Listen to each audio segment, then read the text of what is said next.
देख लिया था। अब आगे हम देखते हैं क्लोनिंग वेक्टर। तो क्लोनिंग वेक्टर क्या होते हैं? जैसे ऐसे डीएनए जिनका उपयोग फोरेजिन डीएनए सेगमेंट को उपयुक्त प्रपोसी में स्थानांतरित करने हेतु किया जाता है, वेक्टर डीएनए कहलाता है। यानी जैसे कोई बाहरी डीएनए है जिसको हम किसी दूसरे डीएनए में जोड़कर और किसी प्रपोशी में स्थानांतरित करें तो वो डीएनए क्या कहलाता है? वेक्टर डीएनए, यानी उस बाहरी डीएनए को कैरी कर रहा है। और फोरेजिन डीएनए या बाहरी डीएनए को स्थानांतरित करने के लिए वेक्टर डीएनए खंडों के अंदर इसे जोड़ दिया जाता है।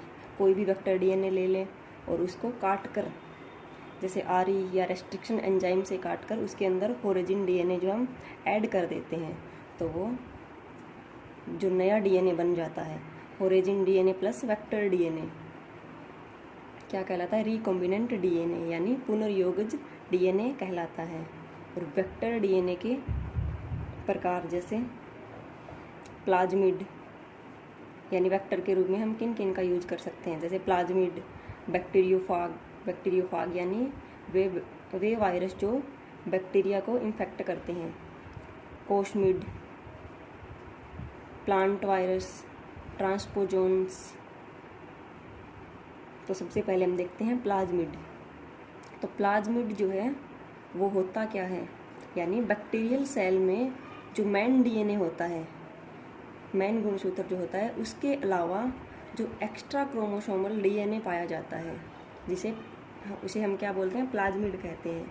यानी जैसे ये कोई बैक्टीरियल सेल हो गई, इसके अंदर ये तो इसका मुख्य डीएनए है जो केंद्रक, बैक्टीरियल सेल में केंद्रक अनुपस्थित होता है तो ये सेल के अंदर बिखरा हुआ पाया जाता है। इसके अलावा वर्तुलाकार डीएनए, जिसे हम क्या बोलते हैं? प्लाज्मिड कहते हैं। और प्लाज्मिड की खोज जो है लेडरबर्ग नामक वैज्ञानिक ने की थी। प्लाज्मिड का डीएनए, यानी प्लाज्मिड का डीएनए कैसा होता है? तो डबल स्टैंडर्ड, जैसे बाकी डीएनए होते हैं तो प्लाज्मिड का डीएनए भी डबल स्टैंडर्ड होता है, वर्तुलाकार यानी गोलाकार होता है और स्वतंत्र रूप से ये प्रतिकृति कर सकता है और आनुवंशिक नियंत्रण भी कर सकता है। यानी बैक्टीरियल सेल में जैसे ये डीएनए, मेन डीएनए रेप्लिकेशन कर सकता है, उसी प्रकार प्लाज्मिड भी अपनी प्रतिकृति कर सकता है और आनुवंशिक जेनेटिक कंट्रोल जो है वो कर सकता है। अब देखते हैं प्रॉपर्टीज ऑफ प्लाज्मिड, यानी प्लाज्मिड के गुण। तो प्लाज्मिड जो है उसका आकार छोटा, जैसा 15 किलो बेस पेयर बाह्य डीएनए के स्थानांतरण की क्षमता, यानी किसी प्लाज्मिड के अंदर हम 15 KB तक का डीएनए उसके अंदर जोड़ सकते हैं। और इसके अंदर रेस्ट्रिक्शन एंडोन्यूक्लियस एंजाइम की क्रिया करने की स्थल की उपस्थिति, यानी आरई के द्वारा हम इसको काट सकते हैं। इस डीएनए को बीच में से, प्लाज्मिड को हम आरई के द्वारा काट सकते हैं। अगर आरई यानी रेस्ट्रिक्शन एंडोन्यूक्लियस एंजाइम के क्रिया करने के स्थल की उपस्थिति अगर ये नहीं होता तो वेक्टर डीएनए के रूप में इसका उपयोग ही नहीं कर सकते हम प्लाज्मिड का, क्योंकि अगर आरई नहीं होता तो प्लाज्मिड को बीच में से नहीं काट सकते, और बीच में से अगर इसे काट नहीं सकते तो हम इसके अंदर बाहरी डीएनए जोड़ कैसे सकते थे? फोरेजिन डीएनए में इसके अंदर जोड़ ही नहीं पाते। एक या अधिक वर्णात्मक आनुवंशिक चिन्ह की उपस्थिति। अब जैसे कोई नॉर्मल प्लाज्मिड देखें तो,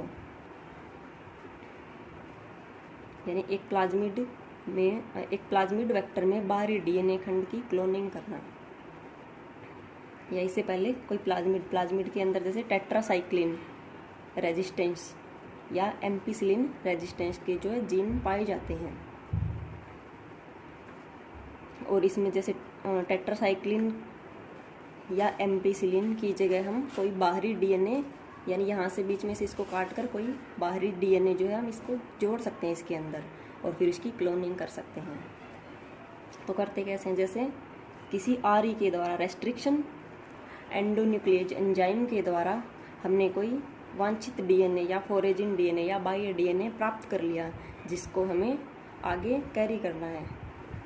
तो हमने फोरेजिन डीएनए तो प्राप्त कर लिया, और उसके बाद जैसे कोई प्लाज्मिड ले लिया, और प्लाज्मिड के अंदर जैसे ये एम्पिसिलिन आर यानी एम्पिसिलिन रेजिस्टेंस एंटीबायोटिक के प्रति ये प्रतिरोधी होता है ये जीन।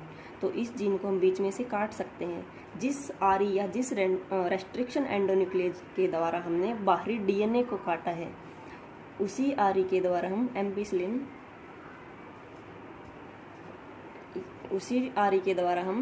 यानी इस प्लाज्मिड को काटेंगे। एम्पिसिलिन जो है आर यानी अगर यहाँ जोड़ना है तो यहाँ से हम काटेंगे, तो दोनों में सेम आरई का यूज होगा, तभी तो ये फोरेजिन डीएनए इस प्लाज्मिड के साथ जुड़ पाएगा। तो यानी इसको हमने आरई से काट दिया, और अब ये तो प्लाज्मिड हो गया, और फोरेजिन डीएनए को इसमें हम ऐड कर देते हैं, यानी यहाँ जुड़ गया प्लाज्मिड प्लस फोरेजिन डीएनए। क्या कहलाता है? पुनर्योगिज प्लाज्मिड या रिकॉम्बिनेंट डीएनए या रिकॉम्बिनेंट प्लाज्मिड जो है। अब इसके बाद देखते हैं मॉडिफाइड प्लाज्मिड, यानी ये जो प्लाज्मिड है जो बैक्टीरियल सेल के अंदर पाया जाता है, उसमें कुछ जैसे कमियां भी मिल सकती है हमें, या कुछ जीन जो है एक्स्ट्रा हो, तो उनको हटाकर उनके स्थान पर हम कोई हमारा वांछित जीन जोड़कर, बाहरी डीएनए जोड़कर उस प्लाज्मिड को रूपांतरित कर सकते हैं। तो कुछ रूपांतरित प्लाज्मिड जैसे PBR 322 हो गया, PBR 327, जैसे यीस्ट वेक्टर, TI प्लाज्मिड आदि, यानी बैक्टीरिया की जो प्लाज्मिड है उनमें कुछ चेंजेस करके उनको मॉडिफाइड किया गया, और इन्हें बोलते हैं मॉडिफाइड प्लाज्मिड। तो मॉडिफाइड प्लाज्मिड में जैसे सबसे पहले देखते हैं PBR 322, और ये सबसे इम्पोर्टेंट प्लाज्मिड PBR 322 है। इसका निर्माण कैसे करते हैं? PBR 322 वेक्टर का निर्माण, यानी ई कोलाई बैक्टीरिया के अंदर जो प्लाज्मिड पाया जाता है PBR 318 और PBR 320, इन दोनों को जोड़कर PBR 322 का निर्माण किया गया है। PBR में यानी PBR, तो PBR में इसकी फुल फॉर्म देखें तो P से प्लाज्मिड, B से बोलीवर यानी एक साइंटिस्ट, और R से रोड्रिगज साइंटिस्ट, यानी इस प्लाज्मिड को बोलीवर और रोड्रिगज साइंटिस्ट ने मिलकर बनाया है, इसलिए इसका नाम रखा गया है PBR 322। और PBR 322 में होता क्या है, जैसे जो एक तो हो गया एम्पिसिलिन आर, यानी एम्पिसिलिन एंटीबायोटिक के प्रति प्रतिरोधी होता है ये, और टेट्रासाइक्लिन जो एंटीबायोटिक्स है उसके प्रति भी रेजिस्टेंस होता है। और इस पर यानी एम्पिसिलिन आर में PVU फर्स्ट और PST फर्स्ट जो है एंजाइम यहाँ पर कार्य कर सकते हैं, और यहाँ हिंड सेकंड, EcoR5 और BAM-H जो है इनके क्रिया करने के स्थल टेट्रासाइक्लिन आर में पाए जाते हैं। और जो प्लाज्मिड होते हैं बैक्टीरियल सेल में, उनमें जो है ORI नहीं पाई जाती, लेकिन इसके अंदर ORI मिलती है, यानी ओरिजिन ऑफ रेप्लिकेशन। तो ORI साइट जो है यहाँ मिलती है। इसके द्वारा बैक्टीरियल सेल इसके द्वारा प्लाज्मिड जो है अपनी एक से अधिक कॉपी बना लेता है ORI के द्वारा, ओरिजिन ऑफ रेप्लिकेशन साइट। तो ये क्या हो गया PBR 322, यानी अब PBR 322 की कुछ गुण, जैसे इसमें एम्पिसिलिन आर जीन जो है एम्पिसिलिन के प्रति प्रतिरोधी, टेट्रासाइक्लिन आर जो है टेट्रासाइक्लिन एंटीबायोटिक्स के प्रति रेजिस्टेंस होता है, और इसमें क्या मिलती है, एक ओरिजिन ऑफ रेप्लिकेशन यानी ORI साइट मिलती है। और ये क्या कर सकती है, इसकी 10 से 20 कॉपी बनाने में सहायता करती है, यानी इसकी रेप्लिकेशन फोटोकॉपी करने में ये सहायक होती है। और इसका अणुभार भी जो क्या होता है, अणुभार इसका कम होता है, इस वजह से जो है सबसे ज़्यादा प्लाज्मिड जो उपयोग किए जाते हैं वेक्टर के रूप में, तो उनमें जो है वो PBR 322 का किया जाता है। और इसके अंदर न्यूक्लियोटाइड पेयर जो है 4362 मिलते हैं। और जैसे बाहरी डीएनए जो है उसको हम BAM-H फर्स्ट साइट पर जोड़ा जाता है, यानी टेट्रासाइक्लिन आर वाली जगह पर जोड़ा जाता है। अगर टेट्रासाइक्लिन आर यानी यहाँ अगर हम कोई बाहरी डीएनए जिसको RE से रेस्ट्रिक्शन एंडोन्यूक्लियस एंजाइम से काट कर और उसी RE से इस प्लाज्मिड को काट कर हम यहाँ पर अगर कोई वांछित फोरेजिन DNA जोड़ देते हैं तो टेट्रासाइक्लिन R के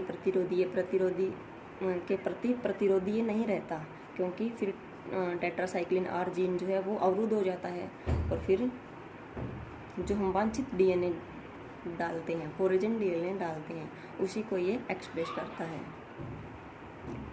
तो आज की क्लास में प्लाज्मिड हमने कर लिया और कल हम देखेंगे कोस्मिड, बैक्टीरियोफाग वगैरह। तो थैंक यू वेरी मच।